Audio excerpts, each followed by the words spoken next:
A very good morning to one and all. Today we are discussing about the topic adenoiditis. Let me introduce the topic. When hypertrophied nasopharyngeal tonsil starts producing symptoms, the condition is referred to as adenoiditis. So, this adenoiditis is also a complication of tonsil or tonsillitis. Okay, when the tonsil or nasopharyngeal tonsil is getting enlarged, so that time this adenoiditis is occurring. The normal involution of nasopharyngeal tonsil starts from the onset of puberty, but sometimes it can persist for a longer period. So normally the nasopharyngeal tonsil or adenoid is developing onset of the puberty. Sometimes it can persist for a longer time. Sometimes it is developing after puberty. Let us see the picture of the adenoids. Okay, adenoids are present just above the tonsils or the upper part of the tonsil region. So, in the first picture, we can see the anatomical position, and second picture, we can see the inflammation. So, just go through the anatomy and physiology, so you will get a clear picture. Let us see the definition. Inflammation of the adenoid tissue usually caused by an infection. So, adenoiditis means it is an inflammation of the adenoid tissue usually caused by an infection. Then adenoids are masses of lymph tissue that help the body to fight infection. So one of the main role of adenoids are they are lymph tissues. Okay, and the role of adenoid are that lymph tissues are to fight against infections. That they are the part of the immune system.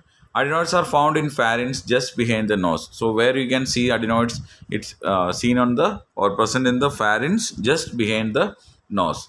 Tonsil and adenoids are the first line of defense in throat. So these tonsils, adenoids, both are located nearby. They are the first line defense of the throat region, and it is classified into acute and chronic. Okay. Let us see the risk factors. Recurring infection in the throat, neck, or head. So, any recurring or any continuous infection of the neck, throat, or head, infection of the tonsils, tonsil infection also can lead to adenoiditis.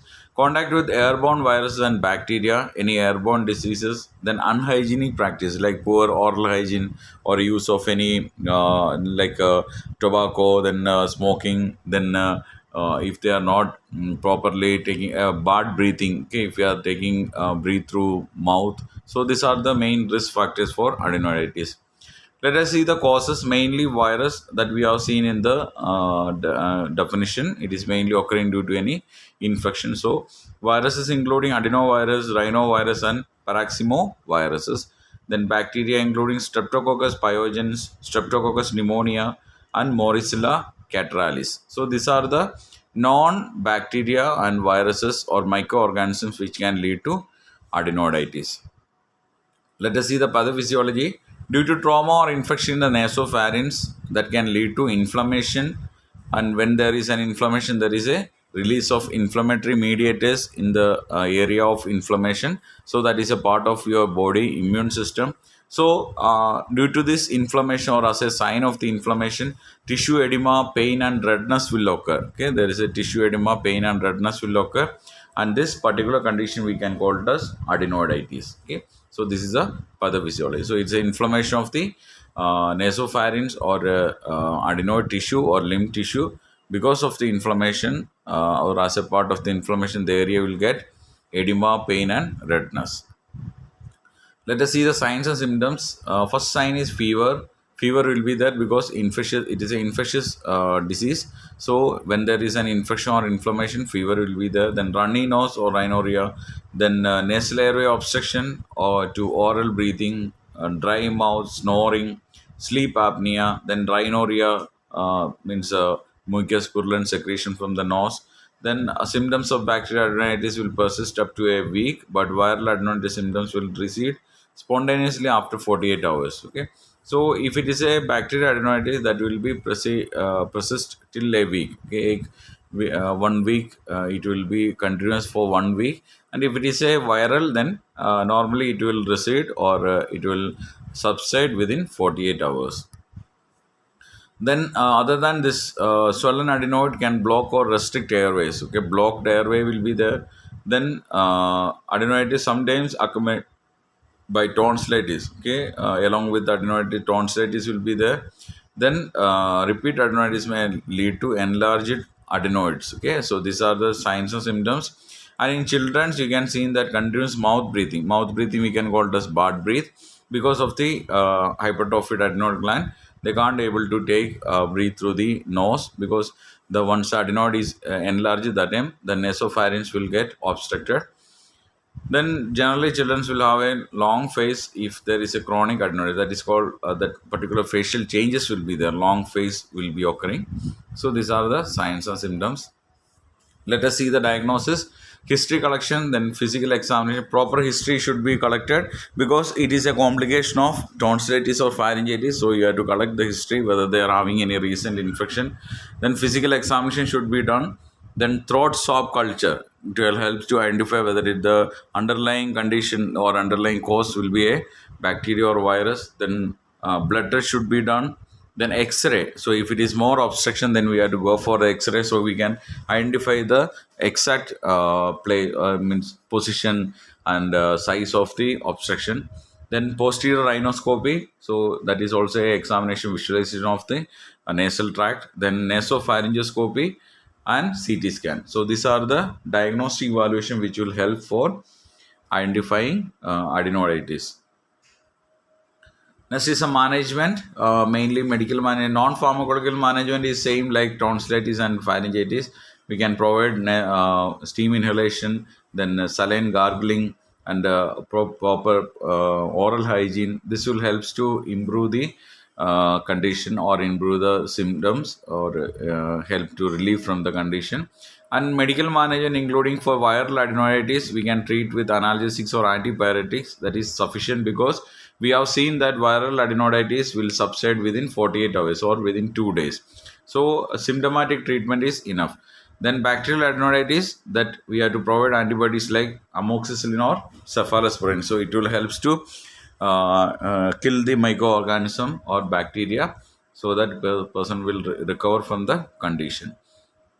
Then other than this one, surgical management, that is adenoidectomy. That is a surgical management for adenoid. It's a surgical removal of the adenoid. The limb tissue is removing surgically. The indications are 4 or more episode of recurrent adenoiditis because adenoid and tonsils are the primary line of defense in the throat. So if absence of the adenoids can lead to more risk for or chances of infection into the lungs or into the digestive tract. So we will wait for 4 or more episode. If it is recurrent infection, then we are going for adenoid removal. Then persisting symptoms even after 2 courses of antibiotic therapy.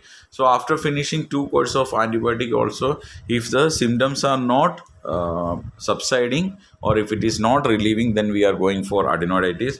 Then sleep disturbance with nasal airway obstruction. If there is any sleep disturbance with nasal airway obstruction, that time also we will go for adenoidectomy. And nasal speech. If they can't able to open the mouth or if some influence of nasal speech, that time we are going for adenoidectomy. So these are the indications for adenoidectomy. Next is complications, mainly ear infection. Ear infection means it can block eustachian tube and cause glue ear. Glue ear means obstructed ear or sticky ear. Means that eustachian tube will get obstructed and then thereafter the proper drainage will not be occur. So that particular condition we can call it as glue ear or sticky ear. Then sinusitis because it is obstructing the nasal tract or the sinus cavity. So sinusitis will be there. Then pneumonia and bronchitis. If we are not treated or if untreated, adenoiditis can lead to lower respiratory infections like pneumonia and bronchitis. So these are the complications.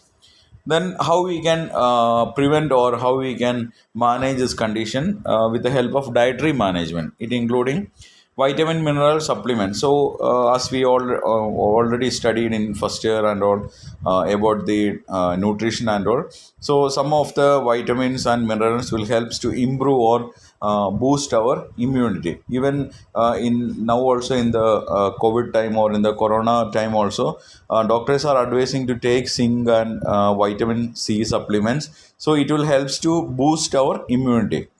So adenoiditis is also a immune related disease. Okay, when the immunity is reducing, that time only the adenoiditis is occurring. So in order to boost up, or in order to improve or increase our immunity, we have to follow vitamin mineral supplements. Older individuals are often deficient in a number of vitamins and minerals, putting them at risk for decreased immune function. So when we will become old, or when the age is increasing, there is some deficiency will be occurring on our number of vitamins and minerals because of the metabolism. So that should be maintained. The minerals zinc and selenium are known to be important in immune function and may be responsible for this effect.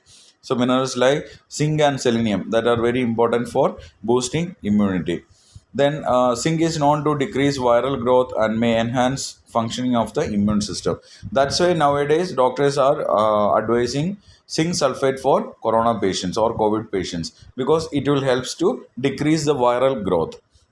Zinc lozenges are maximally effective when used every 2 hours. Zinc lozenges means it is coming in a candy like form, or a chocolate like form. So that will helps to if you are taking minimum effective when used every 2 hours.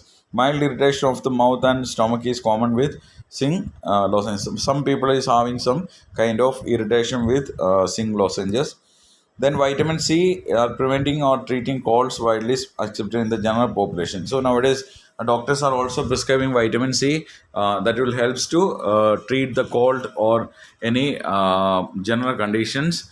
Then vitamin E is also helps to improving immune function. Okay, so in a study of elderly nursing home residents, 200 international unit of vitamin E per day significantly reduce the incidence of common cold and the number of person who got colds. So vitamin E is also very important for boosting our immune function. So a study is telling that 200 international unit is needed per day for an older person in order to improve the immunity. So almost minerals and vitamins we are getting through the food, which is rich with this kind of supplements. So we should encourage the patient to take these vitamin and mineral rich foods. Okay, so this all about today's topic.